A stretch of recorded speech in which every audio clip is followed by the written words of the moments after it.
Hello, welcome. How you going, you beautiful people? On my side, I've been doing fantastic. We just finished week 14, so we're definitely getting close. And again, recapping on the week is like Mondays is our basic kickboxing, and Tuesdays and Thursdays we did CrossFit and our conditioning training. Wednesdays specifically about BJJ, and Friday is more wrestling. But on the Tuesday, as I mentioned in the last video, we also been doing these cage MMA sparring classes on Tuesday night, which are very cool, and you get to learn a lot. So in this week specifically, sparring has been picking up because we spar on the Monday, we spar on the Tuesday night, and also on the Wednesday we do wrestling sparring. But on the Friday we also do more of punching sparring as well, so we actually get to be more rougher when it comes to wrestling. So and once on the ground we can hit our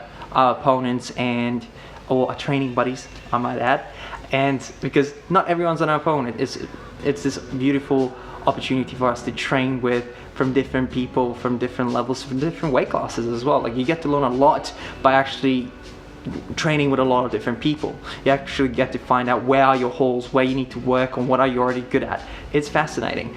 And biggest thing I wanted to talk about, like two things. Like, number one is the sparring aspect of it, because we've been doing our conditioning, we've been doing our drills and our combinations, for example, on the Monday, and we're still doing them as well, but now we get to use them in more realistic way. Like, we're still going very soft again, like no one wants to get injured before the fight. It's not a good idea, but we do still want to go forwards with that and start pressure testing what is actually working, what's actually not working. So it's a good to know training, but I love it for a number of different reasons, because you get to experience who you actually are when it comes to be a fighter, martial artist. But I'm more personally interested in what is it like to be that kind of martial artist.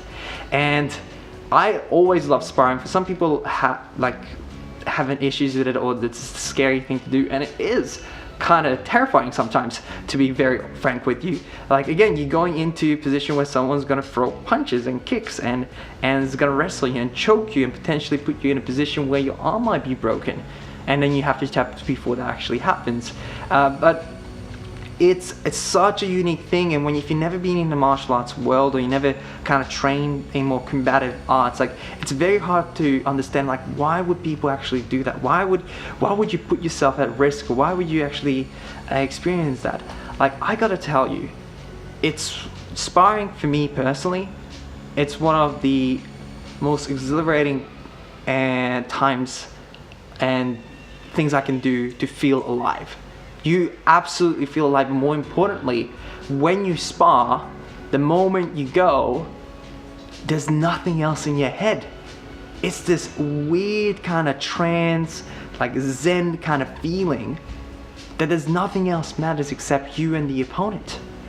It is this beautiful clarity that you get in your mind that a lot of times you don't. While you work, you all have to think about, I need to talk about the wife, the kids, the husband, the girlfriend, boyfriend, whatever. Like, yeah, so many places in our life and so many parts of our day is actually taken up by thinking about what's happening in the future and what happened in the past.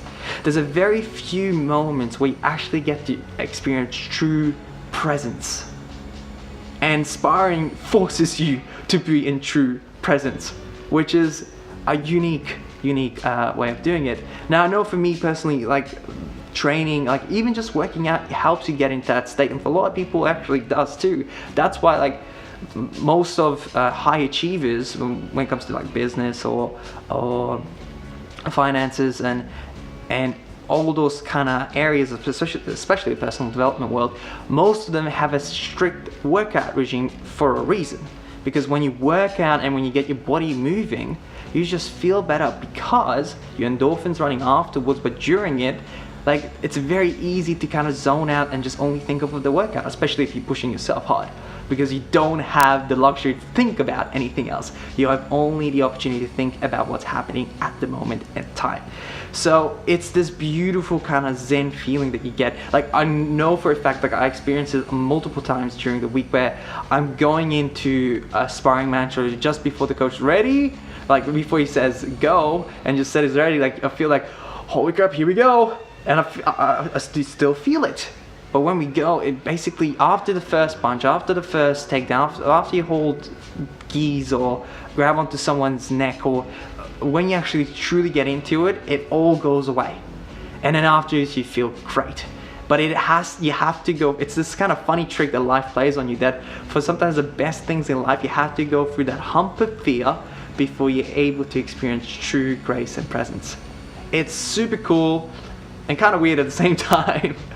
But ultimately, we all have this primal aspect to us when it comes to fighting and also violence as well. Like, it's funny thing is, like, some of the most peaceful people you see and some of the most calm people you see are people that are like very high MMA fighters, because they have nothing else to prove. They know they're a killer, and it's like, if you know it and you have that presence here, you don't have to show it. It's usually the people that don't feel like they are truly powerful, like when it comes to like if we really put on gloves and go for it, that we feel that we're able to handle themselves really well, are the ones that are most feisty and try to start fights. It's a ego thing. It's a balance of life. It's fascinating. Like, again, like quoting Jordan Peterson again, it's a good man is not a harmless man. A good man is a very, very dangerous man who has that under voluntary control. And again, we can substitute that with women or person. It doesn't really matter. But like, it's more about the fact that you having that certainty gives you so much confidence in everyday life. But also, one of the other things that came out from sparring specifically is I realized how much my pain tolerance actually went up. Like, having someone having all that weight on their knee and pressing into your sternum and being able to not freak out and just go, that's it, be able to keep going, is an art form. Let's just say it's definitely an art form. Be able to handle that kind of pressure and pain. But again, like, life is not always easy. Sometimes you have to go through a lot of pain, a lot of struggle, a lot of heartache to be able to get where you want to go, or even just to survive to the next day. And having that ability to actually experience those in a much better way and a much healthy way, and already have practice for that, it just gives you so much more strength in the future. Now, also going back to the other thing I was talking about, the fact that you get this Zen feeling. It's super cool. Like, there's nothing like it. And like, I think that's why, like, when people really get into something like Brazilian Jiu-Jitsu or even get into like boxing and Muay Thai and these kind of combative arts, but you do have to pressure test yourself. And like, once you're in that cage or that ring or that on the mats and actually doing it, it's addictive.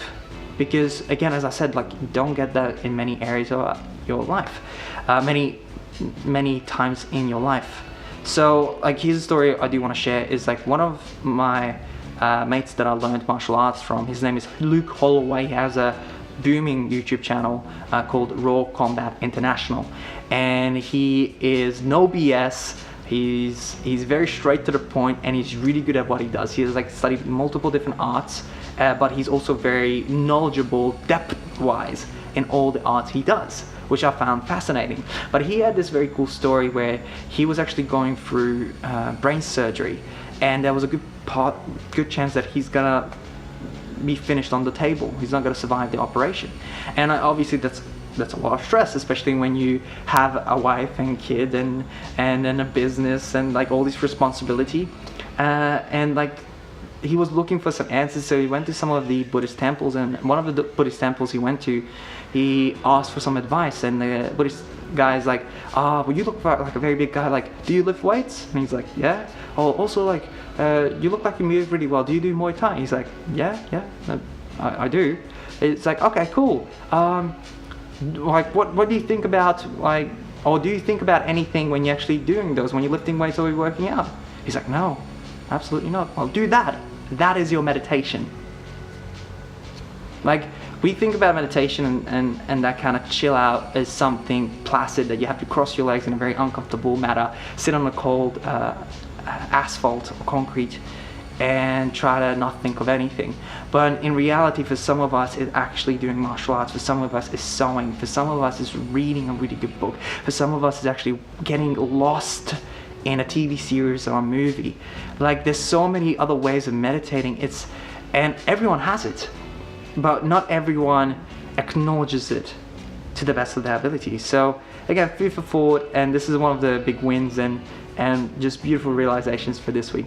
Now, the lesson and the challenge for this week has been quite different. So as I mentioned, I have quite an intense schedule. Again, waking up 4 o'clock in the morning to be there, 5 o'clock training, and usually train for at least 1 to 2 hours a day before I go to work, and I smash out like about 8 hours or so, and then come home, get ready for the next day, and also do some other calls and errands for my side business and work on that, and then repeat as well.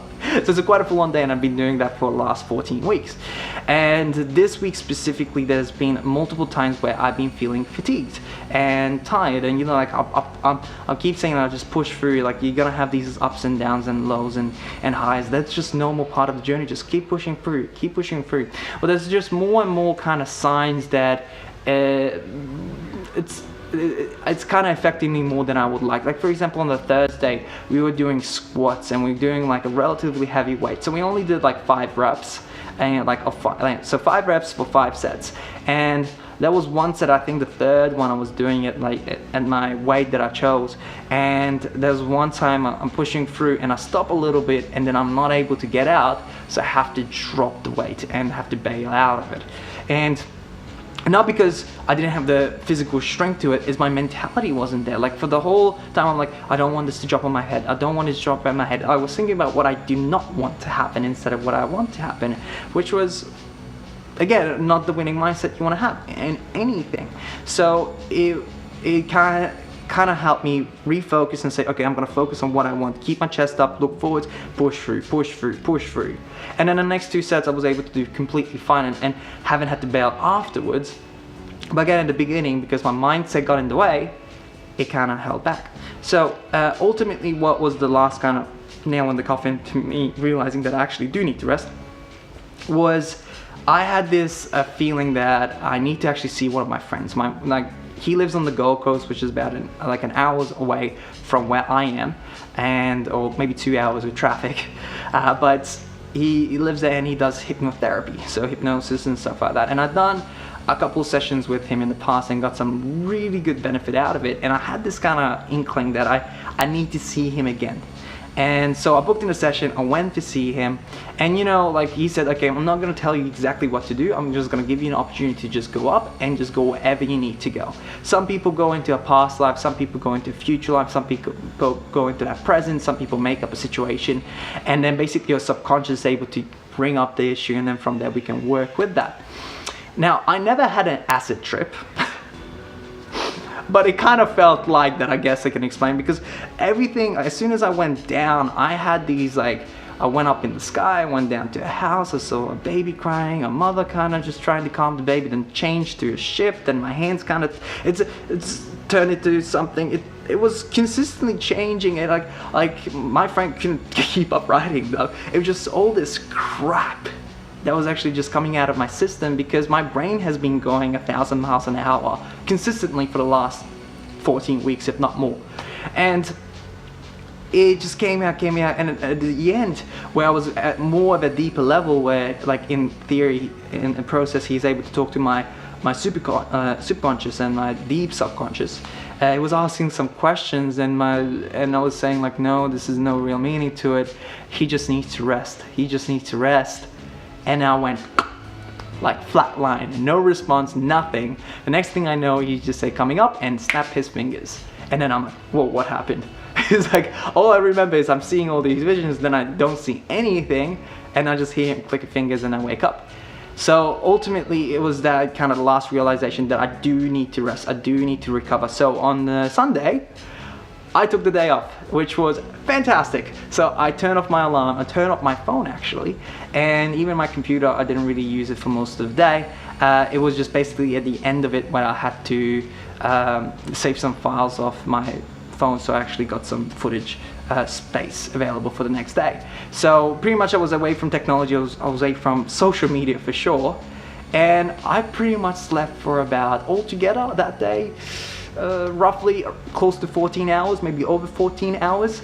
which was an impressive effort considering I've been sleeping 6 or 8 on a good case for the last couple of weeks. So it shows that your body sometimes needs that. There's this beautiful art where you have to realize that certain times you do need to rest, but certain times it's just your limiting beliefs that's holding you back and just saying that you need to do less. So it's this dance where you have to kind of experiment. Is this actually it, or is this the first situation? Like, do I actually need to rest, or am I just scared to go forwards? And again, I can't tell you which one it is. Ultimately, you know it for yourself. For me, in my situation, I was getting more and more hints that was more the case. So I'll give you an example that I learned a couple of years ago, which is a beautiful analogy. It's like anytime you need to change or do something, maybe it's a little bit scary, or go towards something that you're not sure about. I'm going to use the word God, but if you want to use universe, rainbow serpent, whatever higher being you want to put in there, up to you. But when you need to change, God first tickles you with a feather, then throws a brick at your head, but do not wait for the truck. So many people are actually waiting for the truck to come because they just can't take a hint. When you deeply know you need to do something, it's very, very subtle first, but if you don't listen to it, it will get louder and louder and louder, just like with anything. So I'll leave you with that thought. I hope you guys are having an amazing week. I know I am as well. Like, we got like less than 6 weeks to go. This is gonna be awesome. So watch this space, 29th of June in Mansfield Taverns here in Brisbane. It's gonna be going down. It's on like Donkey Kong. So you guys enjoy your week, and I'll see you in the next video.